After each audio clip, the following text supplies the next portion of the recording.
o mesmo experimento com um grupo de pessoas que foram convidadas a participar da avaliação. Notaram a semelhança entre os modelos? Continuando, eu vou mostrar a vocês uma série de imagens de pessoas. A ideia é que vocês as examinem com atenção e as avaliem. Vão qualificá-las de 1 a 10. Tá bom. Está claro? Bom, essa é a primeira imagem. Os participantes começam a observar as fotografias e a pontuá-las.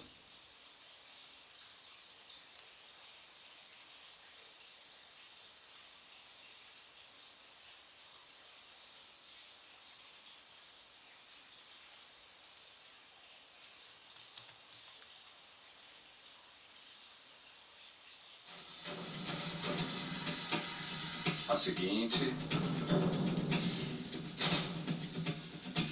A próxima.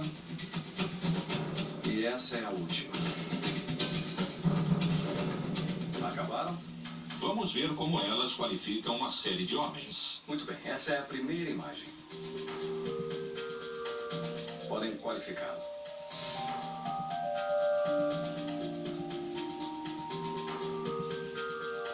Muito bem, essa é a segunda.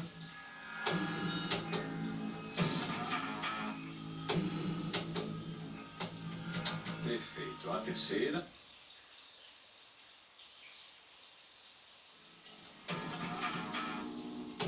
Seguindo. Muito bem. E essa é a última. Perfeito? Que avaliação os participantes fizeram? Qual foi a qualificação que você deu à foto B? A B é 2. Eu dou 2. 2. Também 2. E a foto E? Para a foto E, eu dei um 10. 10? Sim. Para E, eu dei 9. E quanto você deu para a foto B? 4, 6. 6, E para a foto E? 8, 10. 7. Muito bem, gente. Agora quero que vejam essa imagem.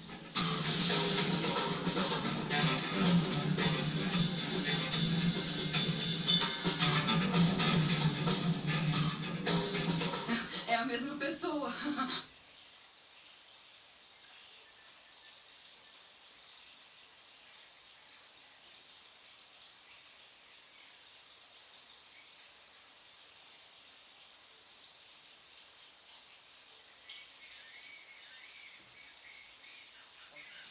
São essas diferenças. A roupa e o contexto em que tá é diferente. Vocês deram pontuações diferentes. Sim. É exatamente disso que se trata essa análise. Se deixaram levar mais pelo contexto do que pela pessoa em si. Costumamos pensar que baseamos a beleza em um parâmetro fixo. No entanto, muitas variáveis interferem na nossa decisão. Entre elas, o contexto é uma das mais importantes. Nós já comprovamos que o cérebro utiliza o contexto para relacionar a informação que recebemos, mas, muitas vezes, nossa percepção da totalidade faz com que percamos os detalhes. O contexto é provavelmente uns 50% ou 60% de nossa informação para definir.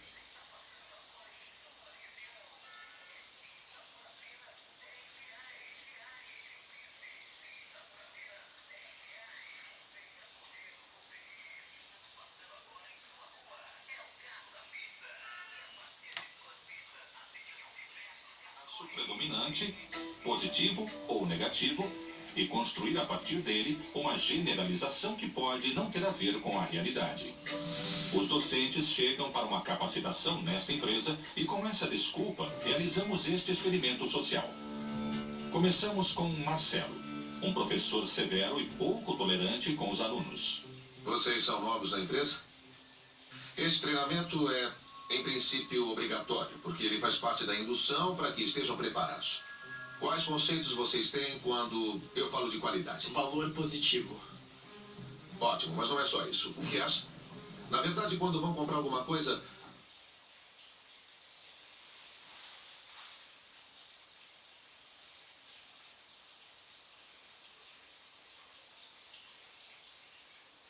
O triângulo da qualidade. Tá? Ficou claro? Não me digam que não entenderam. A aula chega ao final. Que opinião os alunos têm sobre a vida do professor? Eu achei que ele foi um pouco severo com a gente. Eu o imagino com pouco tempo para sua família. Me parece que ele é um homem muito rígido. Eu imagino solteiro Eu não sei se é uma pessoa com a qual você pode formar um casal. E se tem filhos, coitado deles. Agora veremos o Carlos, um instrutor compreensivo e amável. Olá, bom dia. Bom dia. Olá, bom dia. Como vão? Bem. Maravilha. Meu nome é Carlos. Eu vou passar uma pastinha para cada um. Obrigado. Parece que ele se saiu melhor entre os alunos. Vamos fazer o exercício. A intenção é que ela fique no ar, que não toque o solo. Esse será o objetivo a cumprir como grupo. Quando quiserem. Muito cuidado com o corpo da Beatriz. Ele foi muito mais acessível, menos intimidador. Ele é mais simpático, eu notei como é mais relaxado. Como se sente, Beatriz? Voando. Como se sente o resto do grupo? Bem, trabalhou mais com todos para sermos uma equipe, para conseguirmos um objetivo e chegar todos juntos a esse objetivo. Eu imagino ele com uma família, uma vida normal. Um tipo muito trabalhador. Eu acho que o professor 2 deve ter mais amigos. Observando sua atitude positiva, eles lhe atribuem uma vida vitoriosa e feliz. Mas o que pensará esse novo grupo de alunos se nossos professores inverterem seus papéis? Como vão? Tudo bem? Tudo bem? Bom, eu vou me apresentar. Meu nome é Marcelo e eu vou dar a vocês uma capacitação. O que vocês estão fazendo? Testes. Bom, meu nome é Guadalupe. Sim. E eu tô na área de comunicação interna. Sim. Eu tô só começando, Tá. me conhecendo. Água? Eu não sei se serviram vocês. Obrigada. Com esse gesto, os alunos se predispõem de outra maneira. O que vocês entendem por qualidade? Ah, Marcelo, acho que é algo bem elaborado, bem feito. Ótimo, exato. É algo bem feito. Eu imagino que tenha um relacionamento, digamos, bastante bonito e feliz. A percepção é a interpretação que a pessoa recebe através dos sentidos e a interpretação é a nível psicológico. E isso se relaciona com os sentimentos. Agora é o outro professor que modifica seu caráter. Como vão considerá-lo? 4. Sim. Me disseram Bom, sim. Nós não sabemos. Bom, 4 pastas. Quem pode ler, por favor? 8 passos no caminho correto alcançam um alto rendimento. Olha, eu sei que não entende, mas a folha 1 é com o número 1, não tem erro. Vamos lá. Foi um momento de muita tensão. O senhor chegou de mau humor. Então ficamos muito nervosos e não prestamos atenção. Ele não deu muito espaço para o diálogo. As empresas os obrigam a fazer esse curso, mas para muitos Mas eles eu- não interessa. Não, Me mas para mim interessa. interessa bastante. Sim, sim, claro. Eu imagino o Carlos um solitário, um cara amargo. Casado, eu acho que quase se divorciando. separado, que já teve uma família. Acabamos de ver como funciona o efeito halo, quando qualificamos uma pessoa favorável ou desfavoravelmente sem informação suficiente. Com 2 ou 3 elementos, seu aspecto físico, sua forma de falar, o que diz, ou como escutamos o que diz, nós formamos uma história completa. Formamos a história de sua vida, da vida dessa pessoa, se acreditemos ou não, se é confiável ou não é confiável, independente de que isso seja verdade ou não. Nosso cérebro a forma segundo esses poucos elementos. Esse mecanismo tem sido utilizado muitas vezes pelos líderes políticos para influenciar o rumo de uma nação inteira. Durante a pior crise econômica do século XX, o presidente americano Franklin Roosevelt conseguiu fazer com que cidadãos americanos se tranquilizassem e tivessem a falsa percepção de que a situação não era tão grave. Isso só foi possível porque confiaram na imagem despreocupada que ele transmitia através de seus discursos. Roosevelt era um grande político e um grande orador. Seus discursos estavam dirigidos a toda a nação com a necessidade de levar uma mensagem de tranquilidade e de conclamar a cooperação de todo mundo frente à crise. Roosevelt era informal, tranquilo e direto, e por isso sua mensagem chegava a todos. Nossa prioridade é dar trabalho às pessoas. Este problema tem solução se o enfrentarmos com coragem e sabedoria. A satisfação que dá o discurso de um desejo coletivo que era esperado encontra a palavra em alguém que sabe articulá-la eficientemente e que é muito agradável aos ouvidos e que também é agradável a quem o recebe. É possível que esse discurso funcione. É surpreendente que, mesmo existindo apenas 30 desses discursos, os norte-americanos tiveram a sensação de o terem escutado semanalmente durante 11 anos. E isso foi possível pela intimidade e proximidade que sentiam com ele. O carisma e a determinação do líder fizeram com que o efeito halo se estendesse positivamente por toda a nação. Seu discurso foi estratégico, porque ele queria que as pessoas respondessem com prudência à crise bancária. E efetivamente conseguiu. A influência do contexto que nos rodeia, as conclusões que tomamos sobre alguns dados parciais, o efeito do carisma e a beleza sobre nós podem fazer com que as emoções interfiram em nossas decisões. Uma pessoa considerada bela pode nos influenciar em níveis preocupantes. E alguns vigaristas sabem como aproveitar-se dessa deficiência. Uma mulher bonita utiliza seus encantos para inspirar confiança e assim realizar o seguinte golpe. Ela está fazendo compras quando se dá conta de que perdeu algo muito valioso.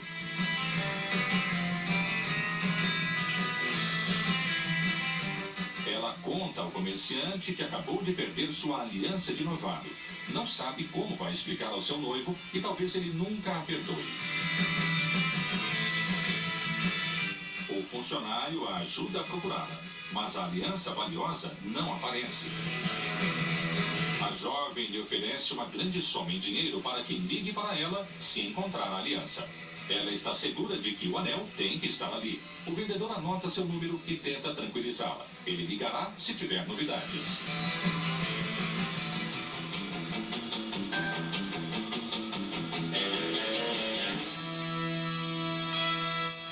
Mais tarde, uma pessoa encontra uma aliança similar. O vendedor esperto lhe oferece dinheiro em troca, sabendo que receberá uma grande recompensa. Entretanto, ninguém atende ao telefone. O que aconteceu?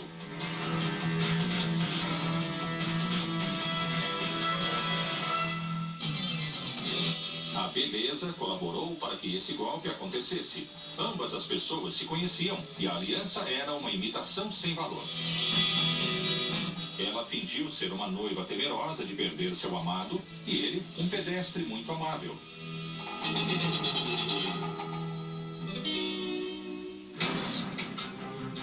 Observe essa imagem por um instante. É a linha A B ou a C, o prolongamento da linha da esquerda.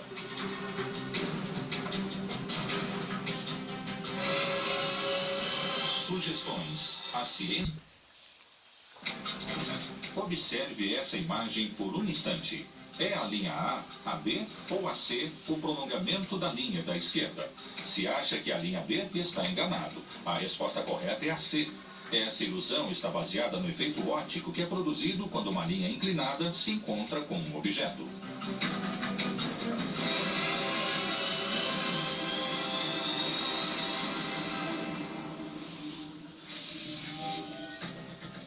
Nossa mente é muito complexa e nunca deixa de nos surpreender. Ela pode até fazer com que realizemos movimentos inconscientes. Desde o final do século XIX, se popularizou na Europa um tabuleiro que permite aos jogadores comunicarem-se com o além sem a necessidade de entrarem em transe. Estamos acostumados a ver o Ouija se mover, mas não sabemos por quê. Nós convidamos um grupo de pessoas para jogar em um contexto que enseja uma sugestão para mostrar como funciona de forma tradicional e o que acontece se introduzirmos alguma variante. O Ouija realmente pode se mover sozinho?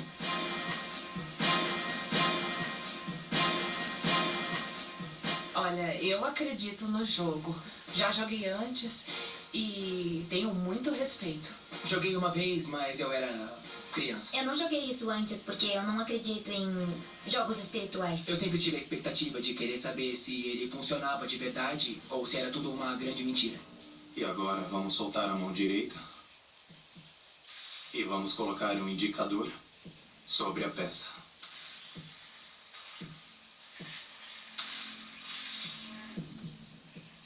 Eu vou pedir que não tirem o dedo por nada. Há algum espírito aqui?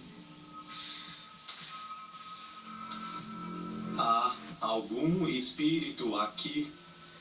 O Ouija começa a se mover de um lado para o outro do tabuleiro e, para a surpresa dos participantes, parece responder. Está vivo?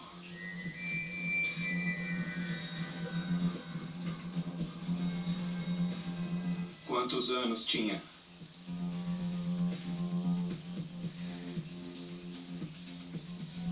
Realmente aconteceu algo estranho e não foi casualidade. Quando o ponteiro começou a se mover, eu me dei conta da grande comunicação que teríamos com o espírito. Tem alguma coisa aqui. A gente não tá mexendo o ponteiro, então eu acho que alguma coisa que mexeu. Alguma coisa pode ter mexido. Nenhum deles admite haver movido o ponteiro. Entretanto, nada mais pode ter movido. E agora vamos demonstrar por quê. Vamos colocar as vendas? Desta vez, a ordem é tapar os olhos. Veremos o que acontece se os participantes não puderem ver. Ainda continua aqui? O Ouija começa a se mover novamente. Desta vez, demorou mais. Mas agora existe outro problema. Quer alguma ajuda de nossa parte? Ele se move novamente, mas com todos os participantes vendados, deixou de se comunicar com coerência. Isso quer dizer que eles o estavam movendo conscientemente?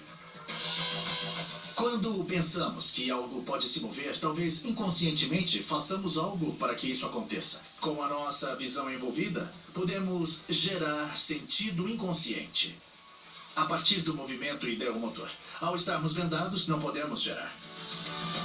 Os circuitos cerebrais envolvidos nos movimentos involuntários são diferentes dos que intervêm quando não estamos conscientes de realizá-los. O cérebro pode sugestionar ao corpo sem que a gente dê conta de uma maneira inconsciente. Às vezes são realizados movimentos imperceptíveis que podem nos fazer mover um pêndulo, mover um ponteiro e, sem nos darmos conta, estamos gerando um ato motor sem que nos demos conta, mas o cérebro sim. Isso recebe diversos nomes, mas basicamente tem a ver com o controle inconsciente do movimento. Este estudo conseguiu demonstrar como podemos nos auto-enganarmos de uma maneira totalmente inconsciente. Qual é a teoria que explica isso? O cérebro controla o comportamento muscular utilizando vários subsistemas. O córtex cerebral dirige os movimentos voluntários como parar, caminhar ou correr. No entanto, se esses movimentos dependessem apenas do córtex, seriam muito desajeitados. O cerebelo, junto com os gânglios da base, são os encarregados de mover os músculos necessários e sustentar o contínuo estado de leve tensão que mantém o corpo erguido e preparado para mover-se. Este mecanismo é o que pode ser ativado inconscientemente perante a percepção de uma ameaça ou um estado emocional intenso. Essas pessoas podem crer que são os espíritos os que se comunicam porque não sabem que elas mesmas moveram o Ouija. E como elas precisam dar um sentido a isso, aceitam essa explicação, sugestionadas pelo contexto. A propaganda política também aproveita-se do contexto para estabelecer relações falsas, apelando ao inconsciente. Podem até nos convencer de que precisamos de um determinado líder. Algo assim ocorreu na Alemanha com o nazismo e a figura de Hitler. Em 1935, o país se encontrava desmoralizado pela derrota na Primeira Guerra Mundial e atravessava uma profunda crise econômica e social. Foi nesse momento, quando a pedido de Hitler, entrou em cena O Triunfo da Vontade, um dos documentários de propaganda política mais conhecidos da história do cinema. Ele se inicia com uma tomada aérea onde nós vemos apenas nuvens, e no momento em que a câmera vai baixando, é o momento em que nos damos conta de que estamos sobrevoando cidades alemãs. E então quem desce do céu? Hitler.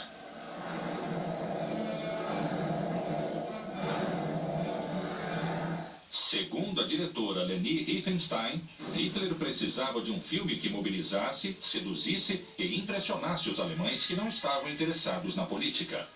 O projeto do socialismo nacional se apresenta como uma espécie de ressurgimento da Alemanha, uma reconstrução da Alemanha.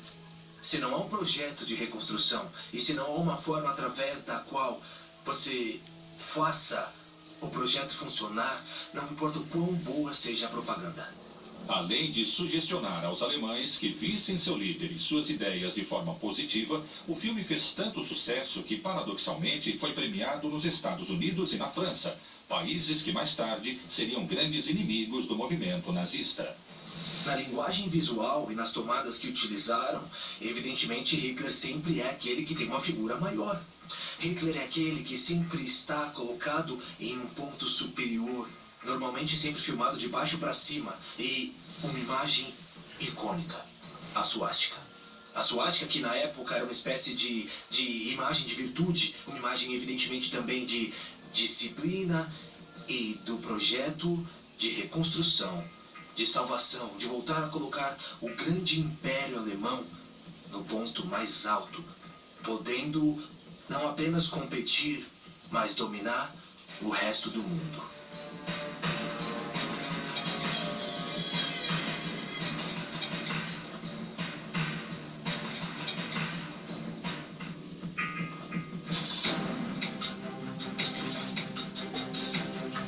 Observe essa imagem alguns segundos. Você pode garantir que está vendo uma espiral?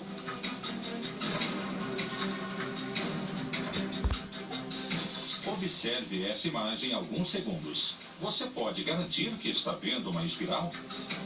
Mas não está. São apenas circuitos concêntricos, mas a imagem ao fundo com suas linhas inclinadas nos faz ver algo que não existe.